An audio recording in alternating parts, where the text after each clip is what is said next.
Nike and 9 Sigma. My name is Mark Fugelvan and I'm representing my company Abilities. Today I'm going to demonstrate my adaptive shoe design for the Nike Ease Challenge. I call my shoe the Nike Add-On. In this video, I'm going to demonstrate how I chose the shoe to do my prototype on, to add my design concept, some of the pain points that I experienced as I was going through the process, and also I want to show you how I put the shoes on and take them off. So going back to when I received the email that I advanced to the next round, I was super excited, thrilled. But I had not planned for what to do if I were to move on. So I was a little bit freaked out about the prototyping process. After realizing that there was a short turnaround, I had to really sit down and gather my resources and figure out how I was going to do this. So the first thing was to be able to choose a shoe. I know that there were 3 options on the website and I chose the Pegasus, but it really just didn't work well. I didn't think it was going to be good for me to put forth my best effort. I ended up going to a Nike outlet here locally in town, and I just, before I even saw a lot of the shoes, it just hit me that I needed to use the Air Force 1. The Air Force 1 to me is Nike. It's a shoe that young and old recognize this shoe. They wear it. I see grandpas wearing it and I see the 15-year-old McDonald's wearing these. It's a classic that will never go away. People love it. It's also one that people search around for different patterns and colors and all kinds of things. And then obviously Nike ID, people go and they personalize them as well. I also wanted to find a shoe that had leather and pieces sewn on because I was incorporating a zipper. And the zipper that I was going to use had really big teeth on it. I wasn't excited about that, but this is what I had to use that had the magnets in it. And we'll get to that. But I was a little bit concerned. I didn't want this to kind of stick out too much. So I was looking for a shoe that had a lot of these sewn on parts and pieces where I could kind of make it more part of the shoe, a little bit more seamless so that it didn't lose that kind of classic look. And then, still be functional. So that's why I chose this shoe. After we purchased our first pair of Air Force 1s for the prototyping phase, I really wanted to take the shoe home and take it apart. I wanted to appreciate how the shoe was made and how I could incorporate my design in the best possible way. It's one thing to have the shoe be functional, but I was really concerned about aesthetics. I wanted it to look nice so that the user would feel good about wearing them. So that's what I did. When I got home, I got a pen. I started drawing around the outside and figuring out, okay, where do I want to cut this? So if I back up, thinking about limited dexterity, point of entry, someone wanting to put these on, I was just thinking about a lot of different, mobility issues that people have and the easiest way to put their foot in a shoe. And to me, that would be straight down. I was thinking of those that have neurological disorders where they can't feel like me. I have issues feeling my feet. I would want to make sure that they're flat when they go in the shoe. Maybe someone that has an oversized brace and they can't accommodate a 90 degree to get their foot in. Possibly someone that has like pins or rods in their foot that can't bend it. This would be an issue. So I was incorporating my design into how do I open the shoe up to be able to get the foot in and then secure it safely. Well, I know there's a lot of zipper technologies out there. I mean, obviously a popular one, which is good. I have a pair, the Nike Fly's, where it zips in the back. This actually doesn't work well for me because I cross my leg and put my shoe on, and because I use the back as a shoehorn, this is actually loose and you have to go the other way, so it's a little bit harder to use. I can still wear them, but this isn't the perfect design for me. It works for some, but not all. But I thought, maybe there's something I could do with a zipper. So I found this little company that makes a product called the MagZip. And essentially what it is it's magnets that come together to thread the zipper before you actually pull it up. So someone with maybe an amputee or someone with one arm could, put the magnets together and then pull it up. I thought, how could I use that in a shoe? And my thought was, okay, well, it helps you connect it, but you can also take the zipper apart. So taking the zipper apart was the part that I needed to have this shoe work because I wanted to be able to take the whole top off. So that's what I did. I bought these zippers and I started playing around with them to see how they would work in the shoe. I wasn't super excited about the fact that the teeth on these were really big. This probably works well on a jacket. but running a short distance on a shoe or some type of a garment, like maybe a zipper on pants, it makes it a little bit more difficult because the main part of the zipper gets caught a lot. So I wasn't super excited about that, but I wanted to try it and see if it would work. So I want to just show you quickly on this prototype. I'm going to put these shoes on so you can see, but just so you get an idea. We put little pull tabs on the zippers. These are super helpful, especially for me with my fingers. I'm able to get my thumb in there and maneuver it.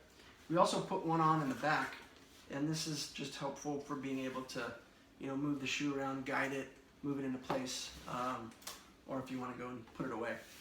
But let me just give you an idea. So if we pull these down, and let's keep with the traditional zipper approach. If I pull these down, this whole part comes up and you have access to it. And that's pretty handy. I mean, this already would be helpful for someone like me to be able to get my foot in there. It wouldn't work for everyone, but this is, I think, good. Now, let's take it a step further. It's got the magnets on here. These two barrel-looking things are the magnet components. So if I take my pull string, this is how I do it. I just put my hand in here. If you just pull a little bit, it's going to detach the magnet. I'm going to do the same thing on the other side. Pull the magnet off. Now, what we have on the front is just a little bit of Velcro. So if I push my knuckles into it, I'm able to detach this piece. So this whole piece comes off, and now the shoe is exposed. This is going to be great, like I said, for those people that need to be able to go directly in. And I think it's important to be able to have the opportunity to do that. Now, putting this back on really is not that bad. All you need to do is make sure that you line up the Velcro on the front piece, and beyond that, you're good to go with these snaps. I'll just pull it down a little bit. Okay. So if you take this piece and line up the Velcro, you're in pretty good shape. You're already part of the way there because these magnets are going to grab. So if you can see over here on this part of the shoe, all you really need to do is just make sure it's all the way down, and then you can pull this up. Same thing is going to be on this side. You just want to make sure that the zipper is all the way down, shoestring's out of the way, this in the shoe.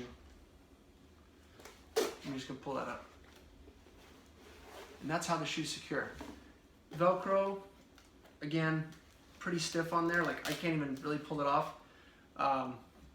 It's all together. So this made me happy. This made me think this would work. I just needed to make a clean pair so that I can demonstrate that to you, putting them on and taking them off. That's the next part of the video. So let's go ahead and do that. Okay, we're gonna go ahead and put these shoes on. Now you notice that I have my leg crossed, and this is because this is how I put on a pair of shoes. I could do this in bed or with my legs down, possibly some help. Since I'm not quite used to it, I prefer to do it this way, but there are alternative ways of doing it. Okay, so let's go ahead and open the shoe up here. We're gonna go ahead and take these zippers down, like you saw me do in the other video. So I'm gonna lower these, lower this one as well with the pull tabs. I'm gonna go down beyond the magnets. Same with this one. Just lift this off. A little bit of Velcro. Okay. So I'm going to put this down right here on the table. Now, for me, what I can do is I can go ahead and start the shoe up here. I like to put it down to do the second one just because I like to be able to make sure that the top part with the Velcro is lined up. But what I'm going to do is I'm going to go ahead and put this on. Now you can see when I put this in, I'll use this back tab here. This is just to help kind of guide the shoe in and get my foot in there. So now that I have that shoe on, I can go ahead and look at the tab. So we're going to make sure that these sides are down, which they are. All I have to do is just line this up pretty good. Kind of smash it down a little bit. Make sure that the tongue is in. Make sure that the zipper is in. And go ahead and push this together. You'll notice that when I take this apart,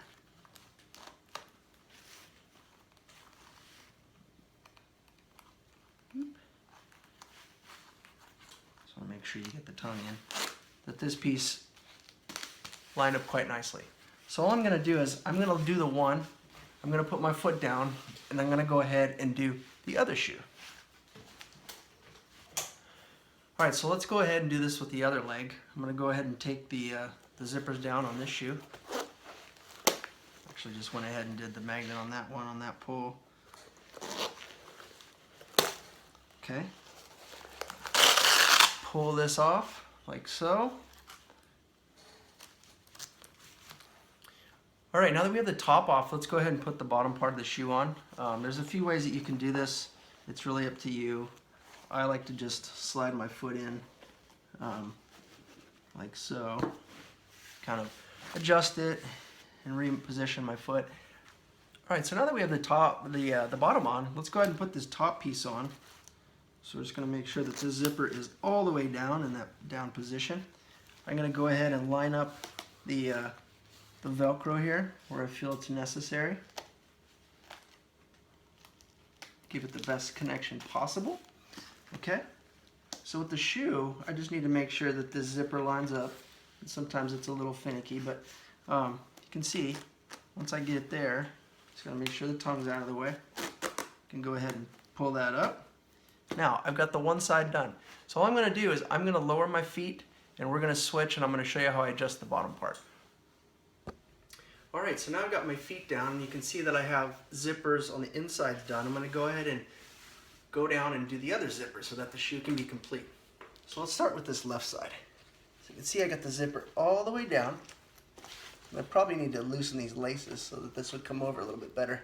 But the idea is that, you know, this magnet, once you have it kind of lined up, is just going to fall into place, and it's going to allow you to pull up your shoe like so. So that's that one. All right, so now that we got the one side done, let's go ahead and do the other side. So you're going to see we want to make sure we have the tongue all the way over. We want to have the laces all the way down. So we're going to go ahead and make sure that this is lining up correctly down here in the magnet. So we got it catching, but don't have the zipper all the way down. Okay, now we do. Now if we go and make sure that this catches, and all I have to do is go ahead and pull this guy up like so. Oh, shoestring in the way. And there you go.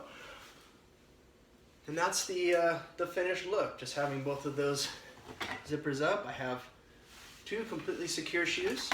If I want to, I can go ahead and, you know, adjust the Velcro if necessary. I can tighten the strings, loosen the strings, but it gets to the same idea, same point of having you know, a pair of shoes that didn't have these type of adaptive functions in it. All right, so now that we have the shoes on, what we're going to do is we're going to take these off. Now, there's a number of ways that you can take them off. For someone like me, all I would really do is just lower one side of the shoe, to be honest with you. This is going to allow me enough room to kind of slide the shoe off. And then that way, given the way that I put shoes on by crossing my leg, I would then only have to do the one side, which I can access, as opposed to, you know, doing this other side where I had to put my leg down. It just really depends on the need. You know, it's nice to be able to take this front piece off, but I would think for someone like me, the only reason I would really need to take it off is if I wanted to put on a different design or a different tongue. So assuming that, you know, you can sell these tops in different designs, that's when I would want to take it all the way off. Now, for someone that needs to have this whole piece come off due to whatever need, then there is that option. But for someone like me, I would just really pull this zipper off, and that way I can kind of slip the shoe off. And now I have it, and really all I'm working with going forward is just the one side. So that's how I would do that. Okay, now we're looking at the other foot, and we're going to take the shoe off. Same thing applies. For me, I would really just be looking to pull this zipper down to where I can open up the shoe from one side to be able to pull it off. That way I wouldn't have that other zipper. But again, it's really up to the user. You know, if this is a caretaker doing it and they have a lot of trouble, it's probably best to just take this off and just make sure that that bottom piece is on first, and then you can work with the top piece. But very flexible. Just depends on what you know, what works best for you. But for me, like I said, if I just do the one, I'm good to go, and then I don't have to worry about doing this other zipper. But again, if I were to put these on, I could just You know, I could do it this way too. It really depends. So it's up to you, but the options are there. All right, well, before we end the video, I just kind of want to recap a few of the things that I talked about earlier. You know, just thinking about this shoe in terms of what it accomplishes, the whole goal was to come up with an adaptive design for someone with a limited dexterity and how they'd be able to use this, you know, in everyday life like everyone else. And so when I chose this shoe and the design, I had all of that in mind. I mean, I'm a quadriplegic, so I have my own limitations, but I tried to think of the broader perspective of people with mobility needs and what would be the easiest way for them to get in and out. The other consideration that I took, the other thing that I took into consideration was cost. You know, a lot of people that have disabilities are on fixed income, so they cannot afford to have a shoe that's a lot more expensive than the one that they would buy in the store. So by incorporating zippers and Velcro, you know, this is a low-cost option to create a very, you know, adaptive shoe. I mean, for me, this is something that would help me. I would want to buy this because now I have the ability to do this on my own relatively easily. I can still slip on shoes that, you know, and not use the laces, but this is a much better option for me. It's a lot easier to do. So I think in that respect, cost-wise, people would go for this, and you'd be able to put that out in existing designs. Technical feasibility, kind of tying into that, for sure. We're not doing anything, we're not doing brain surgery here. I mean, zippers, Velcro, putting a few straps. But, you know, the biggest thing is just making sure aesthetically it looks pleasing to the eye, and I think that that definitely can be accomplished and accommodated. So that's important. Also, from just a sales perspective, you know, for Nike, I think you could sell a lot of these tops. You know, for me, I like the idea of mixing and matching and personalizing. So playing off that Nike ID concept, you could sell these tops. I mean, just to give you an idea, you know, that reflector Jordan tongue, or, you know, something that has that kind of leopard print pattern. People are always looking for ways to be different when it comes to Nike shoes, you know, so they stand out. That to me is, you can market this easily is how I look at it. But anyway, and then the other thing would just be, to me, there's some intellectual property opportunity here. Because this is not obvious that it comes off, these zippers, I think that there is a claim there that you could patent. I'm sure that you've already thought of different ways that you could patent some of the stuff on here, but just my thoughts on that. So yeah, that's it. You know, I really enjoyed being part of this process. If, you know, just kind of take a step back and thinking about everything, you know, I learned a lot. I enjoyed it. I mean, this is something that I kind of want to move into myself, just being able to create and design. So I had a lot of fun, and yeah, I think it's a great shoe. I gave it my best, and you know, I don't think I could have done any better. So hopefully you like it, and I appreciate the opportunity. So hopefully I'll see you in Beaverton. Thank you.